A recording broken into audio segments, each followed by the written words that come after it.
வணக்கம் சார். வணக்கம் சார், அதே மாதிரி இது எத்தனை பேர்கிட்ட எடுத்தாங்க, எந்தெந்த மாவட்டத்தில் எடுத்தாங்க, எந்தெந்த சட்டமன்ற தொகுதியில் எடுத்தாங்க அப்படின்றதுக்கான கிளியர் இன்ஃபர்மேஷன் எந்த சேனலுமே கொடுக்கல.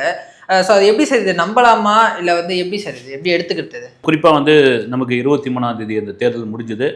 இன்றைக்கி 29ஆம் தேதி. இன்றைக்கி மேற்கு வங்காளத்தில் தேர்தல் முடித்த பிறகு தான் நீங்கள் கருத்து கணிப்பில் வெளியிடணும் அப்படின்னாங்க. தமிழ்நாடு, அசாம், மேற்கு வங்காளம், புதுச்சேரி, கேரளா, இந்த 5 மாநிலங்களுக்குமான தேர்தல் முடிவுகளை தேர்தலுக்கு பிந்தைய கருத்து கணிப்பில் சொல்லியிருக்காங்க. குறிப்பாக எனக்கு தெரிஞ்சு பார்த்தீங்கன்னா, இப்போ வரைக்கும் நான் அந்த வீடியோ பேசுகிற வரைக்கும் நேஷ்னல் ஊடகங்கள், தேசிய அளவிலான ஊடகங்கள் நிறைய கருத்து கணிப்பில் வெளியிடுறாங்க. குறிப்பாக NDTV, India today, republic TV, இப்படி இவங்க வெளியிட்டிருக்காங்க. இதில் அவர்கள் தேர்தலுக்கு பிந்தைய கருத்து கணிப்பில் பெருவாரியாக 125லிருந்து 145 வரை டிஎம்கே கூட்டணி வெல்லும் அப்படின்னு, 65லிருந்து 80 வரைக்கும் ஏடிஎம்கே கூட்டணி வெல்லும், என்டிஏ கூட்டணி இந்த முறை முதல் ஓட்டை சந்திக்கிற, முதல் தேர்தலை சந்திக்கிற தாவேக்காவிற்கு 6 முதல் 24 சீட்டு வரைக்கும் கிடைக்கும் அப்படின்ற மாதிரியான ஒரு தேர்தலுக்கு பிந்தைய கருத்து கணிப்பாக ஒரு சாம்பிளாக தான் அதை வெளியிட்டிருக்காங்க. இதெல்லாம் மீறி 4ஆம் தேதி மக்கள் மனசில் என்ன இருந்தது, அவங்க என்ன வாக்கா பதிவு பண்ணியிருக்காங்கன்னு மொத்தமாக தெரிய வரும். இதுதான் இப்போதைக்கு. இல்லை, இது முழுமையாக நம்ப முடியாது. இது ஒரு பார்ட். இது அவ்வளோதான். நீங்கள் எலெக்ஷனுக்கு முன்னாடி, அதாவது வாக்குப்பதிவுக்கு முன்னாடி ஒரு மனநிலை இருக்கும். எல்லா மக்களுக்கும் இருக்காது. ஒரு சிலருக்கு வீட்டிலேருந்து கிளம்பும் போது இவங்களுக்கு தான் ஓட்டு போடணும்னு முடிவோடு போவாங்க. அங்கே பூத்தாண்ட க்யூவில் நிற்கும் போது ஒன்று முடிவு பண்ணுவாங்க, மிஷினில் போகும்போது ஒன்று மாறி இருக்கும். இந்த ஓட்டு தான் முக்கியமான ஓட்டு. ஆனால் நாங்கள் பரம்பரையாக இந்த கட்சிக்கு தாங்க ஓட்டு போடுவோம், பாரம்பரியமாக இந்த கட்சிக்கு தாங்க ஓட்டு போடுவோம் அப்படின்னு சொல்கிறவங்க அதிலிருந்து மாறவே மாட்டாங்க. அதில் ரொம்ப முக்கியமான ஒரு விஷயம்னா, இந்த முறை விஜய் வந்தது இந்த தமிழக தேர்தல் அரசியல் களத்தில் ஒரு பெரிய அலையை உண்டாக்கி இருக்கிறது என்பதில் மாற்று கருத்து கிடையாது. அதே வழி நீங்கள் சொன்ன மாதிரி இந்த கருத்து கணிப்பை முழுமையாக எடுத்துக்கொள்ள முடியாது. ஏன்னா அதுக்கான காரணம் என்னன்னா, இதற்கு முந்தைய கருத்து கணிப்புகளை எடுத்து அப்படியே ரிவைண்ட் பண்ணி பார்க்கும்பொழுது முடியாது. இது ஓரளவுக்கு மெஜாரிட்டியாக இருக்கும்னா நம்ம இது பண்ணிக்கலாம். ஏன்னா ஒருவேளை திமுகவே ஃபுல் ஸ்விங்கில் அடித்து ஆட்சி அமைக்கலாம், இல்லது ஒரு கூட்டணி ஆட்சி அமையலாம், இல்லது அதிமுக கூட்டணி ஆட்சிக்கான வாய்ப்பு இருக்குது அப்படின் போது தாவேக்கா அவங்களுக்கு ஆதரவு கொடுக்கலாம், இல்லை தாவேக்காவுக்கு கூட ஒரு பெரும்பான்மை கிடைக்கலாம். என்ன வேணாலும் நடக்கலாம். ஏன்னா விஜயாலயன்னு சொல்லிட்டு இருக்காங்க. பார்த்தா இங்கேருந்து 6லேருந்து 24 வரைக்கும் அப்படின்றாங்க. சில ஊடகங்களில் பார்த்தீங்கன்னா 3லேருந்து, நான் தேவைக்காக சொல்கிறேன், 3லேருந்து 7ன்னு சொல்லியிருக்காங்க. ஆனால் எல்லாரும் என்னன்னா 118 சீட்டு இருந்தால் ஆட்சி அமைச்சிடலாம், 118. அப்போ 125ன்னு திமுக கொண்டு வரும்போது, திமுக கூட்டணி கொண்டு வரும்பொழுது மீண்டும் அரியணையில் அவர்களை தான் மக்கள் உட்கார வைக்கப் போகிறார்கள் என்ற ஒரு கருத்து இப்பொழுது வரைக்கும் விவாதமாக நடந்து கொண்டிருக்கிறது. ஆனால் இதை வச்சு மட்டுமே திமுக மீண்டும் ஆட்சி அமைக்கும் நம்ம சொல்ல முடியாது சார். ஏன்னா கடந்த நாடாளுமன்ற தேர்தலில் பெரும்பாலான ஊடகங்கள் சொன்ன ஒரு விஷயம் 400 சீட்ஸ்க்கு மேலே 500 சீட்ஸ்க்கு மேலே பிஜேபி ஜெயிக்கும் அப்படின்னா. பட் ரிசல்ட் வேற மாதிரி தான் இருந்துச்சு. இப்போ வரைக்குமே கூட்டணியோட தயவால தான் ஒரு ஆட்சியில் இருக்காங்க அப்படின்னும் போது இதை மட்டுமே எடுத்துட்டு திமுக மீண்டும் ஆட்சிக்கு வரும்னு சொல்ல முடியுமா? இல்லை, அதுதான் நான் சொல்றேன். நான் இதை மட்டுமே எடுத்துக்க முடியும். இப்போ அதிமுக 65லேருந்து 80 வரைக்கும் கிடைக்கின்றாங்க. அது கம்மியாக கூட வரலாம். நீங்கள் தாவேக்கா அண்டர் எஸ்டிமேட் பண்ணவும் முடியாது. ஒருவேளை அதை 6லேருந்து 24, இல்லை 8லேருந்து 25 இப்படி கூட நீங்கள் பண்ண முடியாது. திடீர்னு ஏன்னா நீங்கள் சொன்ன மாதிரி தான் இவங்க மேற்கு மண்டலத்தில் இந்த கருத்து கணிப்பு நடத்தியிருக்காங்களா, தென் மாவட்டத்தில் நடத்தியிருக்காங்களா, வட மாவட்டத்தில் எந்த பகுதியில் நடத்தியிருக்காங்க, சென்னையில் எங்கே நடத்திருக்காங்க. நான் கேட்டவங்களாம் பூத்தில் போய் ஓட்டு போட்டவங்ககிட்டலாம் ஊர்லாம் கூட கேட்டேன். அப்படி யாராவது உங்களுக்கு கருத்து கணிப்பு கேட்டாங்கன்னா அப்படிலாம் யாருமே கேட்கலைங்க. சொந்தக்காரங்க கேட்டுப்பாங்க, வேணா இந்த வீட்டில் இருக்குன்னு கேட்டுப்பாங்க, இந்த ஃபேமிலி குரூப்பில் ஒன்றா போட்டுப்பாங்க, நீ யாருக்கு ஓட்டு போட்ட, நான் யாருக்கு ஓட்டு போட்டேன்னு. ஒருவேளை அதை எடுத்து கருத்து கணிப்பாக பண்ணியிருக்காங்களான்னு தெரியல. ஆனால் இப்படி பெரும்பான்மையத்தில் நீங்கள் சொன்ன மாதிரி கடந்த பாராளுமன்ற தேர்தலில் பிஜேபி 400லேருந்து 500 வரைக்கும் ஃபுல் ஸ்விங்கில் தனி மெஜாரிட்டியாக அடித்து தூக்கும்பா அப்படின்னு பல பேர் அதை நம்பினாங்க. அது கூட தேர்தலுக்கு பிந்தைய கருத்து கணிப்பு தான். ஆனால் 292 சீட்டு தான் அவங்க வெற்றி பெற முடிஞ்சுது. அப்போ இந்த பக்கம் சந்திரபாபு நாயுடு, அந்த பக்கம் நிதிஷ்குமாருடைய ஆதரவுடன் தான் அவர்கள் ஆட்சி அமைக்க வேண்டிய சூழ்நிலை இன்னைக்கு அவங்களுடைய ஆதரவு தான் இருக்குது. அதனால் என்ன வேணாலும் மாறலாம். இது என்ன சொல்றது, இது ஒரு அனுமானம், அவ்வளோதான். இருக்கலாம் அப்படின்ற அனுமானம்.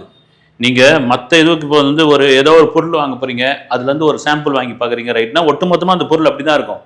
இது மக்களுடைய மனசு நீங்கள் ஒரு 500 பேர்கிட்ட இருந்து ஒரு சாம்பிளோ, ஒரு 1000 பேர்கிட்ட இருந்து ஒரு சாம்பிளோ எடுத்து சொல்ல முடியாது. இங்கு லட்சம் தாண்டி கோடி பேர் இருக்காங்க. அந்த கோடி பேருடைய மனசு என்னவா இருந்தது. இதுக்கு ஒரு உதாரணம் சொல்லணும்னா என்ன தெரியுங்களா, 120 ஓட்டில் ஜெயிச்சவங்களும் தோத்தவங்க இருக்காங்க, 1000 ஓட்டில் வந்து இழுபறியா வந்து நின்னவங்களும் இருக்காங்க. இப்படி வந்து ஏன்னா குறைஞ்ச இதுல எனக்கு இந்த தேர்தல் களம் அப்படிதான் இருக்கும் போல இது வந்து எல்லாரும் பாத்தீங்கன்னா ரொம்ப நெக் த மூமெண்ட்ல வந்து அந்த வெற்றி தோல்வியை வந்து இழுத்துக்கிட்டு இருப்பாங்க பாருங்க. அது அந்த வெற்றி தோல்வி யாருக்கு அப்படின்னு தான் வந்து பெரிய கொஸ்டின் மார்க் வந்து அது நிச்சயமாக இப்ப சொல்ல முடியாது. திரும்பவும் விஜய் சொன்ன மாதிரி தான் வந்து இது ஒரு அதிசய தேர்தல் அப்போ வந்து சொன்னப்போ எல்லாரும் வந்து நான் கூட என்னடா இது ஒரு பெரிய அதிசய ரைமிங்காக சொல்றாரு போல இதுன்னு நினைச்சேன் நான். ஆனால் இது உண்மையிலே அதிசய தேர்தல் தான். 4ஆம் தேதி மே 4ஆம் தேதி தான் இதனுடைய ஃபுல் ரிசல்ட் தெரியும். சார் அதே மாதிரி புதுச்சேரியிலையுமே அதுக்கான தேர்வு முடிவுகள் எக்ஸிட் போல்ஸ் வந்து வந்திருக்கு சார். அங்கேயுமே வந்து விஜய் அவர்களுக்கான செல்வாக்கு அப்படின்றது வந்து 17% 20% அப்படின்ற மாதிரி சொல்லப்படுது சார். அங்க விஜய் வந்து எந்த மாதிரி ஒரு தாக்கத்தை ஏற்படுத்தும்? தமிழகம் நம்ம பார்த்துருக்கோம் இந்த மாதிரியான விஜய் அலை வீசுறத. புதுச்சேரியில் என்ன நிலவரம் சார்? இல்லை புதுச்சேரியில் வந்து இதே தான் தமிழகம் மாதிரி தான். அங்கே வந்து ஒன்று காங்கிரஸ் இல்லைன்னா வந்து என்டிஏ கூட்டணி இல்லைன்னா வந்து வேற ஒரு கட்சி இப்படி தான் வந்து மாறி மாறி ஆட்சி அமைச்சிருந்துருக்காங்க. இப்போ விஜய் அங்கே புதுச்சேரியில் செஞ்ச சுற்றுப்பயணத்தில் அங்கே கட்டுக்கடங்காத கூட்டம் அவ்வளோ பேர் வந்திருந்தாங்க, அவ்வளோ ஆதரவுலாம் கொடுத்துருந்தாங்க. அங்கே இருக்கிற ரங்கசாமி அவர் கூட வந்து கூட்டணிலாம் அமைக்க போகிறாருன்ற மாதிரி சொல்லியிருந்தாங்க. அங்கேயும் தனிச்சு தான் நின்னாங்க.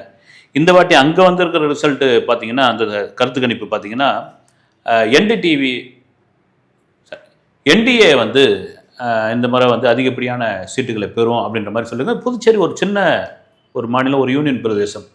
அங்கே கூட நீங்கள் பார்த்தீங்கன்னா ஒரு 3 தேர்வு சேர்ந்தது தான் ஒரு தொகுதி. இன்னும் டஃப்பு அங்கே தான். அங்கே நீங்கள் வந்து ஒன்றுமே கணிக்கவே முடியாது. அங்கே வந்து 150 ஓட்டு வாக்கு வித்தியாசத்தில் வெற்றி தோல்வி முடிவாகும். அதனால் அங்கேயும் நம்ம வந்து இந்த கருத்து கணிப்பை கணக்கிலே எடுத்துக்க முடியாது. சார் தமிழகத்தில் இந்த எக்ஸிட் போல் அப்படின்றது வந்து பல தேர்தலை நம்ம பார்த்துருப்போம். ஆனால் எந்த முறையும் வந்து இந்த மாதிரி வந்து ஒரு எதிர்பார்ப்பு இந்த ஒரு எக்ஸிட் போலுக்கு இருந்தே இல்லை சார். அது காரணம் என்ன நினைக்கிறீங்க? இல்லை உண்மையாக அருமையான கேள்வி. ஏன்னா கடந்த தேர்தலில் 2021 எக்ஸிட் போல் ஒன்று அப்படி வந்து பேசினாங்களான்னு கூட தெரியல வந்து.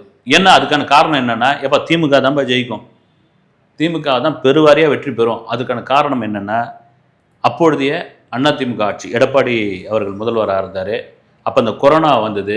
கொரோனாவினால் பல பேர் பாதிக்கப்பட்டார்கள். அந்த கொரோனாவில் வந்து மக்களை வந்து கவனிக்காமல் விட்டாங்க. அங்கங்கே பார்த்தீங்கன்னா தகரம் அடித்தாங்க, தெருக்களை பூட்டினாங்க, இந்த மாதிரியான விமர்சனங்களாக இருந்தது. ரோட்டில் போனவங்களை விரட்டினாங்க.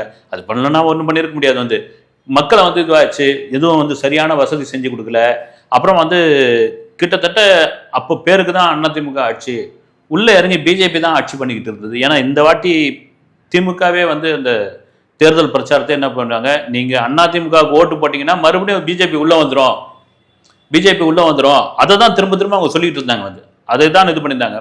அதனால அந்த எக்ஸிட் போலுக்கு வந்து ஒரு பெரிய எதிர்பார்ப்பு இல்லை, சாலிடாக அவங்க தான் இருப்பாங்க. அதுதான் நடந்தது. வந்து இது ரொம்ப வித்தியாசமான தேர்தல் என்பதில் மாற்று கருத்து கிடையாது. இந்த தொங்கு சட்டமன்றம் வரதுக்கான வாய்ப்புகள் இருக்கா சார்? ஏன்னா தமிழகத்தில் இது வரைக்கும் அந்த மாதிரி வந்து ஒரு சில முறைகள் வந்து கூட்டணி ஆட்சிகள் அப்படின்றது நடந்திருக்கு. பட் இந்த தொங்கு சட்டமன்றம் அப்படின்றது வந்து இந்த முறை புதுசாக நடத்துக்கான வாய்ப்புகள் இருக்கா சார்? இல்லை, வாய்ப்பு இருப்பதற்கான வாய்ப்பு இருக்கலாம். மேபி வந்து என்னன்னா இப்போ இவங்க சீட்டு கணக்குப்படி பார்த்தீங்கன்னா இது வந்து நம்ம திரும்ப சொல்கிறது தான் வந்து ஒருவேளை யாருக்கு மெஜாரிட்டி கிடைக்கும், இல்லை நீங்கள் சொல்கிற மாதிரி யாருக்கு இல்லாமல் போகும், இல்லை ஒரு தொங்கு சட்டசபை வந்தால் யார் ஆட்சி, யாருடைய தயவில் ஆட்சி நடக்கும் அப்படின்ட்டு வந்து நம்ம இப்பவே எதுவுமே சொல்லவே முடியாது. 4ஆம் தேதி அதுக்கான வாய்ப்பும் இருக்குது. ஒன்று அறுதி பெரும்பான்மையோடு ஆட்சி அமைக்கிறதுக்கான வாய்ப்பு இருக்குது, இல்லது ஒரு கூட்டணி ஆட்சியாக இருக்கலாம், இல்லது வந்து ஒரு தொங்கு சட்டசபை ஏற்பட்டால் விஜயோடைய கட்சிக்கு ஒரு பெரிய கவனம், அல்லது அங்கே இருக்கிற சட்டமன்ற உறுப்பினர்கள் வெற்றி பெற்றவர்கள் மேலே ஒரு பெரிய ஒரு ஃபோக்கஸ் ஏற்படும். வந்து இவங்க தான் நினச்சாதான்ப்பா வந்து இவர் ஆட்சி அமைக்க முடியும் அப்படின்ற ஒரு கட்டாயத்துக்கு அங்கே வரக்கூட வந்து எது வேண்டுமானாலும் நடக்கலாம். சார் நீங்களே ஒரு வீடியோவில் பேசியிருந்தீங்க, ஒரு ஆங்கில ஊடகம், ஒரு நேஷனல் மீடியா வந்து தமிழக மீடியா ஒரு கட்சிக்கு ஆதரவாக செயல்படுது அப்படின்ற மாதிரி வந்து குற்றம் சாட்டினதா சொல்லியிருந்தீங்க. இப்போ வரக்கூடிய நேஷனல் மீடியாக்களுடைய இந்த கருத்து கணிப்பில் இந்த எக்ஸிட் போல்ஸை வந்து அது சுதந்திரமாக நடந்திருக்கும் அப்படின்ற ஒரு பார்வையில் பார்க்க முடியுமா? இல்லை, அதில் கூட ஒரு சந்தேகம் இருக்கிறது. வந்து ஒரு வேளை வந்து ஏன்னா இன்னொருத்தர் வந்து ரொம்ப முக்கியமானவர் வந்து அவர் ஒரு கட்சிக்கு வந்து சாதகமாக பேசக்கூடியவர், அவர் ஊடகத்தை சார்ந்தவர் கிடையாது. அவர் என்ன பண்ணார், இந்த எக்ஸிட் போல் வரதுக்கு முன்னாடி நேஷனல் மீடியாவெல்லாம் நம்பாதீங்க, தமிழ்நாட்டு ஊடகத்தை நம்புங்க அப்படின்னு சொல்லியிருந்தார். அவர் வேற விதமாக இது பண்ணியிருந்தார். நேஷனல் மீடியா வந்து என்டிஏ கூட்டணி தான் ஜெயிக்கும் அப்படின்ற மாதிரியான ஒரு கருத்து திணிப்பை வந்து அவங்க கொண்டு வருவாங்க அப்படின்னு சொல்லியிருந்தார். அப்போ என்ன தெரியுது அப்படின்னா இந்த கருத்து கணிப்பெல்லாம் வந்து ஏதோ இன்னைக்கு தேர்தலுக்கு முந்தைய கருத்து கணிப்பு மாதிரி தான். தேர்தலுக்கு முந்தைய கருத்து கணிப்பில் எப்படி வந்து ஒரு டிரான்ஸ்பரன்சியாக இருந்தது. வந்து ஒவ்வொரு ஊடகமும் ஒவ்வொரு கட்சியை சார்ந்ததாக இருக்குது. அது டிவிக்கே கூட இருக்கட்டும், வந்து இல்லது ஒவ்வொரு ஏஜென்சியும் சில நிர்பந்தத்தினால் பண்ணதாக கூட இருக்கலாம். வந்து சிலரை மறைச்சு வெளியிடக்கூடிய சூழ்நிலை கூட சில பேருக்கு ஏற்பட்டிருக்கலாம் அதனால இப்போ அந்த நேஷனல் மீடியா சொன்னது, அப்புறம் தமிழ் ஊடகங்கள் சொன்னதை தாண்டி மக்கள் மனசுல என்ன இருக்குது அப்படின்ட்டு நம்மளால அப்பட்டமா சொல்லவே முடியாது. அவங்க என்ன வாக்கு செலுத்திருக்காங்க அப்படின்ட்டு தேர்தல் அந்த முடிவு வரும்பொழுது தான் தெரியும்.